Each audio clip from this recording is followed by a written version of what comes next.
देखिए, सबसे सर्टिफाइड बेवकूफ बनाने वाली अगर पार्टी कोई भारत के इतिहास में हुई है पिछले 70 सालों में, तो ये उसके प्रतिनिधि खड़े हैं। मुझे चाहिए जन लोकपाल। वो टोपी कहां गई? जैसे ही सत्ता में आए जन लोकपाल रोकने वाले ये हैं। अपने अपने टर्न पे बोलिए। ये है माननीय सर, अपने अपने टर्न पे बोलिए। मैं बताऊंगा। सुनिए, पंजाब में तो क्लियर मेजॉरिटी की सरकार है, बना दिया वहां लोकपाल। अपनी पार्टी में एक लोकपाल थे एडमिरल रामदास, उनको फेंकाई दिया। और सुनिए, मैं बच्चों को कसम खाता हूं कि कांग्रेस से समर्थन नहीं लूंगा, फिर काई में कूद पड़े। ठीक, उसके बाद इन्होंने कहा कि नहीं नहीं, एक बार गलती हो गई, अब नहीं करूंगा। अब दूसरी बार लोकसभा में अब कुएं में कूद पड़े, फिर कांग्रेस से गठबंधन कर लिया। और जिन्होंने कहा कि जो 10 रुपए का रेनॉल्ड का पेन लगा के चलते थे, उनके 3.5 करोड़ के पर्दे, शीश महल, इसे कहते हैं कि आप अंदर से कुछ और बाहर से कुछ और नजर आते हैं। बाखुदा शक्ल से आगे दर्शक खुद समझ पाते हैं। ठीक है, ओके, मैं जवाब दे दूं। सोमनाथ भारती, फिर शादाब चौहान। मैं जवाब दे दूं। 30 सेकंड टाइम टू टाइम। जी ने जितनी बातें बोली हैं सब झूठ है, बड़ा वाला झूठ। और मैं चैलेंज करता हूं, अब तो ये सरकार में है, चले हमारे साथ शीश महल में और दिखा दे 3 करोड़ के पर्दे, दिखा दे वो सोने चांदी का, सोने का बना हुआ कमोड, और वहां पे वाइन परोसने वाली व्यवस्था। इतने झूठ बोलते हैं, तब भी झूठ बोले थे। संजय भाई गए बकायदा कि मीडिया वालों को ले चलते, जाके दिखा देंगे। अब तो भैया ऐसा है, अंगूठा छाप मिला है, अंगूठा छाप मिला है। दिल्ली का मुख्यमंत्री खुद एडमिट किया उन्होंने। ओके ओके, जवाब भाई साहब, खुद एडमिट किया। तो सुनिए, उसके लिए पर्दे नहीं, पर्दे तो अब उड़ गए, पर्दा उठ गया। पर्दा उठ गया, उसके तो बिल अवेलेबल है। मैं पूछना चाहता हूं, पर्दा बच्चों को याद, घर सर अपने बेटे, वो वैगनआर गाड़ी कहां गई भाई? सुनिए, ये तो 2 कमरे के मकान में रहने आए थे, वो वैगनआर गाड़ी कहां गई? वो वैगनआर गाड़ी कहां गई जो हमेशा लेके यूं धरने पे यूं चाहती थी? और इनकी तो स्थिति क्या हुई, बाकी तो छोड़िए। अरे संस्थापक के जमाने में अन्ना इनसे अलग हुए, प्रशांत भूषण, शांति भूषण, योगेंद्र यादव और हमारी वो शाजिया इल्मी, और तो और छोड़िए जो हमारी थी एलजी थी किरण बेदी जी, और तो और समर्थक सदस्यों का विश्वास तक टूट गया। जो संस्थापक विश्वास था वो कुमार विश्वास भी अलग हो गया। इनकी तो स्थिति वो हो गई, इन्होंने ऐसा बेवकूफ बनाया सबको, जिसको समझ में आता चला गया वो अलग होता चला गया कि देखी जमाने की यारी, बिछड़े सभी बारी बारी। ओके, सुनिए, क्यों हुआ ऐसा? एक लाइन कह दूं, एक लाइन कह दूं साहब भारती जी, नादान तमन्ना रेती में उम्मीद की कश्ती खेती है, एक हाथ से देती है दुनिया, 100 हाथों से ले लेती है, ये खेल है कब से जारी, बिछड़े सभी बारी बारी। ओके, मैं वापस आता हूं। भैया हमारे तो अलग हो गए, ये तो अलग ही कर देते हैं। अच्छा, अलग ही कर देते हैं। ओके, हिरेन पांड्या साहब बचे नहीं, चले गए। ठीक है, मैं आता हूं। शादाब मेरे साथ नहीं हो तो सीधा ऊपर जाओगे। ओके ओके ओके, इनके यहाँ तो वो होता है। शादाब चौहान के पास आता हूं। शादाब चौहान, महत्वपूर्ण पॉइंट है। क्या आपको लगता है कि महाराष्ट्र हरियाणा वाला फॉर्मूला लगाया जा रहा है और बरेली को बताया जा रहा है ये लॉ एंड ऑर्डर कैसे कंट्रोल करते हैं, और महाराष्ट्र में भी लॉ एंड ऑर्डर कैसे कंट्रोल किया ये बीजेपी के शासन को आता है, फडणवीस और योगी को आता है कंट्रोल करना लॉ एंड ऑर्डर? नहीं, लॉ एंड ऑर्डर कैसा कंट्रोल हुआ? फतेहपुर में, आगरा में, गोरखपुर में, बहराइच में, सब जगह दंगे हुए। बरेली में तो आरोपी नहीं, वहां कंट्रोल करने की नाटक पे नारे लग रहे हैं। योगी जी लठ बजाओ हम आपके साथ हैं, लंबे लंबे लठ बजाओ हम आपके साथ हैं, खींच के लठ बजाओ हम आपके साथ हैं। ये नारे लग रहे हैं, मैं नहीं कह रहा। मुझे भी अनइंटरप्टेड टाइम दे दीजिएगा। अब सरकारें जो हैं लठ बजाने का काम करेंगी, रोजगार नहीं देंगी।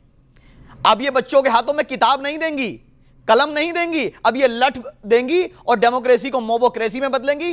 सुधांशु जी ने 10 मिनट के अंदर 9 मिनट बात की पाकिस्तान, अफगानिस्तान, यूक्रेन। सुन लीजिए, एक आखिरी बात, आज इन्होंने, सुधांशु जी प्लीज, इतनी देर बाद तो नंबर, एक मिनट बात, इतनी देर बाद नंबर, उसको भी आप बड़ी देर बाद बोल रहे हैं। सुधांशु जी ज्यादा बोल गए, अरे सुन तो लीजिए, बोलिए शादाब। सुधांशु जी बड़ा नाम लेते, एक नाम आज मिस किया सुधांशु जी ने, वो है तालिबान का, क्योंकि तालिबान के फॉरेन मिनिस्टर हमारे फॉरेन मिनिस्टर के साथ खा रहे।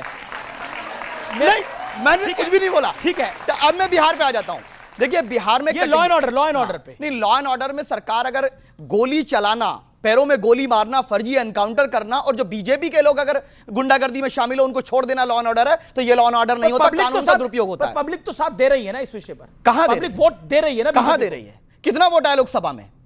कौन बड़ी पार्टी उत्तर प्रदेश में? नहीं है ना, नहीं। बीजेपी बड़ी पार्टी नहीं है, पर लेकिन विधानसभा बिहार में पढ़ा ना, नहीं, महाराष्ट्र में पढ़ा ना, बिहार में आज हरियाणा तक में पढ़ा ना। मैं बिहार की सम्मानित जनता को सलाम करता हूं, आज तक बीजेपी का चीफ मिनिस्टर नहीं बना और ना इस बार बनेगा। वो बात अलग है कि हमारे पिछली बार 5 जीते थे, 4 चोरी कर लिए गए, डकैती डाल ली गई। उसके बाद भी हमने कहा कि वोटों को बंटवारा रोकने के लिए, सेकुलर वोटों का बंटवारा रोकने के लिए और बिहार की जनता के हित को सर्वोपरि रखते हुए हम मिलकर लड़ना चाहते हैं, जिससे कि बटेंगे तो संविधान छिनेगा, बटेंगे तो नफरत फैलेगी, ठीक। बटेंगे तो हमारे अधिकार छिनेंगे। लेकिन हुआ क्या कि इन्होंने नहीं लिया। कौन बटेंगे? कौन बटेंगे? सेकुलर मतलब वोट जो हम कह रहे हैं वही आप बटेंगे। कह रहे हैं। और उस वोट, मुस्लिम वोट नहीं, मुसलमानों के साथ साथ जो लोग बीजेपी को हराना चाहते हैं, लेकिन आरजेडी का और कांग्रेस का ये अहंकार है कि उनको साथ नहीं लेना चाहते। हमने कहा बिहार डेवलपमेंट तो अपना भी समन्वय अभी तक नहीं हुआ है। सीमांचल डेवलपमेंट काउंसिल का रिगार्डिंग का वो नहीं मानते हैं। सुधांशु जी, ये लॉ एंड ऑर्डर की कौन सी परिपाटी है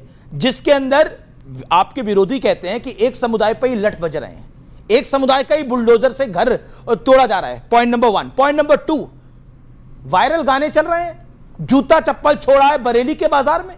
देखिए, जब कार्रवाई होती है तो वो अपराधी के ऊपर होती है, मगर मजे की बात यह है कि जो लोग कहते हैं आतंकवाद का मजहब नहीं होता, धर्म नहीं होता, वो आतंकवादी और अपराधी का मजहब उनको तुरंत नजर आने लगता। मैंने आज तक किसी सेकुलरिज्म के सूरमा को यह कहते नहीं सुना कि मुसलमानों से कहे भाई तुम पढ़ाई लिखाई पे ध्यान दो। तुम पिछले कुछ साल कभी सीए को लेकर आंदोलन पे आ जाते हो, कभी एनआरसी को लेकर आंदोलन करो, कभी हिजाब को लेकर आंदोलन करो, कभी औरंगजेब को लेकर आंदोलन करो, कभी वक्फ बोर्ड लेकर आंदोलन करो, कभी आइलम मोहम्मद को लेकर आंदोलन करो। मेरे भाई कोई उनको समझाता क्यों नहीं है? भाई पढ़ाई लिखाई किताब की बात करो ना। ये हमेशा लेके बवाल लेके क्यों आंदोलन करना अपराध कब से हो गया? नहीं, अपराध की बात नहीं कर रहा हूं। गुज्जरों ने आंदोलन किया गलत था, किसानों ने आंदोलन किया गलत था। जो मैं कह रहा हूं अपराध नहीं, पर आंदोलन करना अपराध तो नहीं है। मैंने नहीं कहा, मगर जो लोग हम लोगों को समझाते हैं कि साहब पढ़ाई लिखाई किताब बोला था, मैं पूछता हूं मजलिस से इत्तिहादुल मुसलमीन के प्रतिनिधि से पूछता हूं कितनी बार असदुद्दीन ओवैसी ने किताब की बात कही और आंदोलन की बात तो छोड़िए, इनके नेता ने तो वो बोला था। एक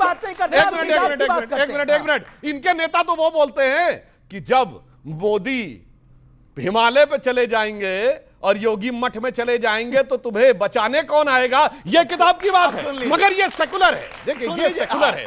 जिस पार्टी का नाम ही मजलिस इत्तिहादुल मुसलमीन है, वो सेकुलर है। आपके नेता ने बोला था 15 मिनट के लिए पुलिस हटा लो। आपके नेता ने बयान दिया था जिसके ऊपर कोर्ट केस भी हुआ, 15 मिनट के लिए पुलिस हटा लो।